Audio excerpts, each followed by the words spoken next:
I got my author copy of RoboRally in the mail the other day, so I thought I'd take it out. This is RoboRally2016, and it's a significant change in the way the game is played. So I thought I'd do a video review and give you all a sense of what the new game is about.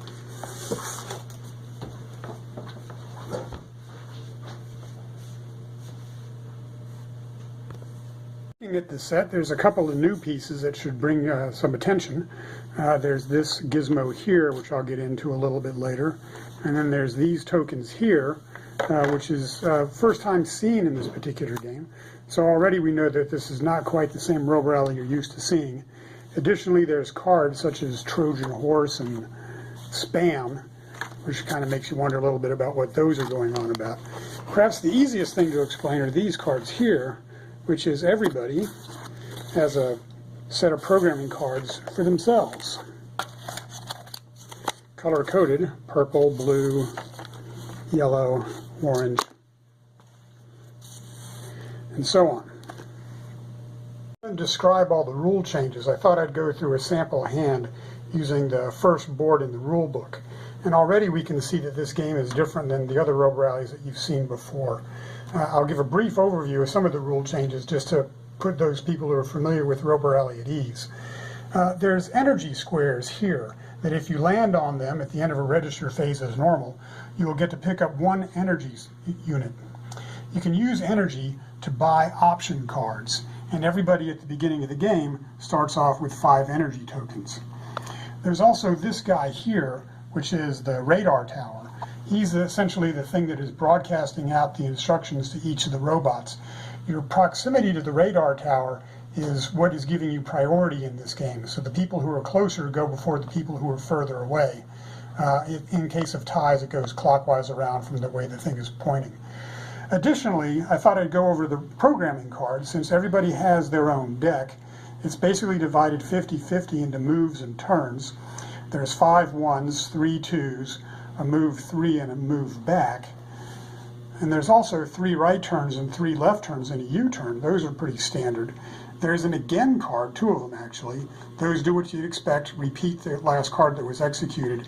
And then there's a power up, which is basically a do nothing card, but you get an energy square when you go ahead and use it. You might be wondering a little bit about how damage is done. Damage is given the same way in RoboRally as it was before, but instead of getting a point of damage this time around, you get a spam card, and you just throw that into your discard pile. You have to program the spam card to eventually get rid of it, so that's one way to repair damage. But in the meantime, while it's just sitting in your discard pile, it's just taking up space, making it a little bit more difficult for you to program. One thing that's significantly different about this version is robots can tolerate a significant amount of spam, whereas they could only tolerate 9 damage points before. So it's kind of interesting to see how much more robust your robots will be in this version of the game. Rules for this new version say you first buy option cards, and then you program your robots, and then you execute the robots. Now I've taken a look at these option cards, and I've decided that Twonky will buy one, and Spinbot will not buy the other. The one Twonky's going to buy is, actually he's not going to buy this one, it's a deflector shield. It allows him to not get damage. It's a yellow bordered card, so it's a permanent option card. What Twonky is going to buy instead is this red one. It's a temporary option card. It's called Memory Swap, where he gets to draw 3 cards and put them on the top of his deck. The cost for this is 1 energy unit, so Twonky's going to buy it, pay 1 energy unit for it. And the reason why Twonky gets to go first is because he's the closest one to the radar tower. Give me just a second to program their cards, and then we'll get on with the first turn of the game. Okay, so we'll get started with the first round. Twonky doesn't move 3, Spinbot doesn't move 3, and Twonky doesn't move 2. Twonky's closer to the radar tower, so it goes first, 1, 2. Spinbot does his move 3, pointing in this direction, kind of hard to tell. 1, 2, 3, and the conveyor belts move 1, 2. For the second phase, Spinbot doesn't move 2, and Twonky doesn't move 2. So Twonky goes first, 1, 2. Spinbot goes 1, 2. Twonky then moves 2 on the conveyor belt, 1, 2, and a rotate, and Spinbot goes 1, 2 also. Third round, U-turn for Spinbot, and right turn for Twonky. So Twonky goes first, does his right turn. Spinbot does his U-turn. This is interesting, they're both pointing at each other. But then the conveyor belts do their thing. 1, 2, 1, 2. So they're out of the firing range, but just for fun, let's just say that they both actually shot at each other. So we'll give them each a spam card, go straight into their discard pile so you can get a sense of what that's like. Fourth round, left turn for Spinbot, left turn for Twonky. So Spinbot does a left turn, which will be this way, and then 1, 2. And then Twonky does a left turn, which will be this way, and then he moves 2 because of the conveyor belt. Twonky should have gone first there, but it doesn't really matter. At this particular point, they're not interacting. The last card is a move 1 for Spinbot and a U-turn for Twonky. So Spinbot moves off the conveyor belt, and Twonky does a U-turn, and then moves 2. That's the end of this particular round. Let's see what the next one looks like. In the second turn, we had one option card that was taken at the first turn, so we replace it. It is a sandbox routine.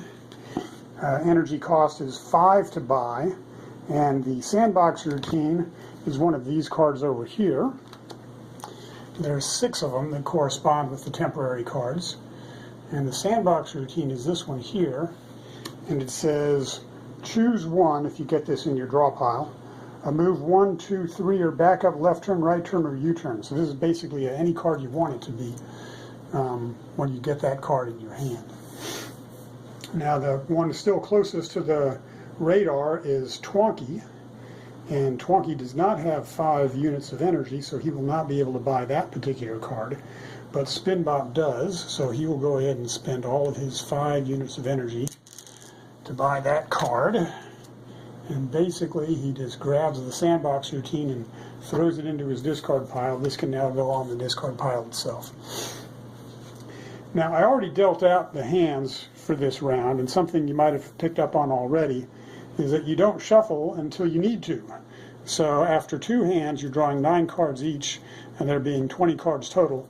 There ought to be 18 cards left in the original set, and indeed, 2 cards left in the original set, 18 cards used. And that's what we have there. So whatever you didn't get on the first round, you're probably going to get on the second round. Remember, Twonky or Spinbot had a move 3, so he's definitely not going to have a move 3 in this particular pile. I'll take a pause here while I program these guys' cards, and then we'll come back. Okay, here we are all programmed up. Again, Twonky is the closest to the radar tower, so he'll technically go first, but it doesn't really matter.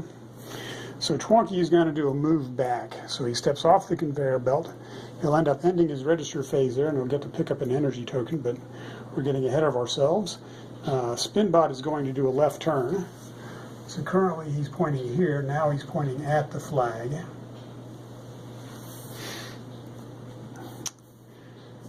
And Twonky picks up his energy token, so now he has 5.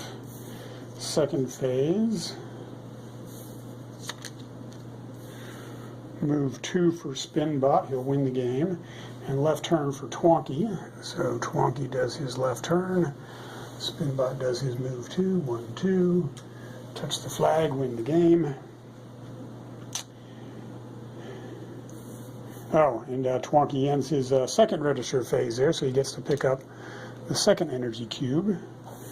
Third round, just to play it out. We'll play one more hand, because it'll be essentially the first time that we're shuffling 2. So right turn, he's going to do a right turn. And a move 1 for Twonky, 1 and then slide over 2. Fifth turn, or fourth turn. Right turn for Spinbot, so he's pointing away that he came in. And Twonky does it again, which was a move 1, so he's off and he'll take another point of damage. One reason why I did that. And then the 5th turn, move 1 here, and a right turn here. So he steps off, Twonky does a right turn, which is like that, and Twonky gets a 3rd point of damage.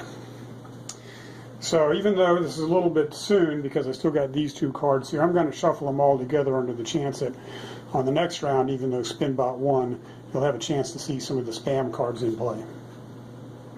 Set up for this extra round, except for the very beginning. We still have this 1 card here. If at any time all the option cards are used, you replace them all. But as long as one's still in play, you're only drawing to replace. And so this option card is a hover unit. Your robot can pass over but not land on pits. And it costs 1 to buy. And since we're actually in overtime on this game already, I don't think anybody's going to go ahead and buy it. Now, at the end of the last round, since this is the radar tower, it looks like Spinbot is actually closer to the radar tower than Twonky is at this particular point, and he is, actually. So Spinbot is going to have an opportunity to go first here. And I went ahead and programmed everything. We did get a spam card in Twonky's deck, so I went ahead and programmed it in there. You'll just see how it comes up. And this is a little artificial. I went ahead and stacked the deck so that it's educational. So the very first thing, Twonky's being nice, or Spinbot's being nice, he's going to power up, which basically is a do nothing. So he's going to sit there. I need to check the rules as to whether he shoots, but I'm assuming that he does. So Twonky gets another point of damage. And Twonky is going to do a right turn, which is going to point into the conveyor belt. And that's it for phase 1. Going on to phase 2. Spinbot moves 2. Twonky moves 1. So Spinbot goes first. 1, 2, 1, 2, and then Twonky moves. And then the conveyor belts push. So that's the end of that one.